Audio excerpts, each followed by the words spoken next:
وقتی من و رفیقم داریم آتش سوزی میکنیم با یک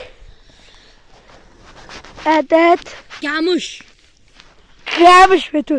به زبان ترکی گمش میگیم ما. فارسی دیگه من نیستم. بذار آتیش بزنیم. فرداش اینجا تو ویدیو بعدی فرداشو میذارم. خدا حافظ.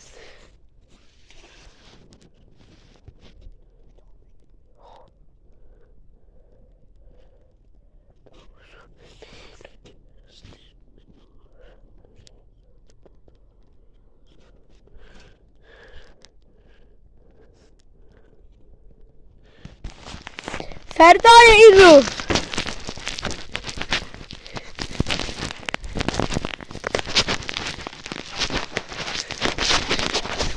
وای خیلی سوخته بود. دنیا رو سوزونده.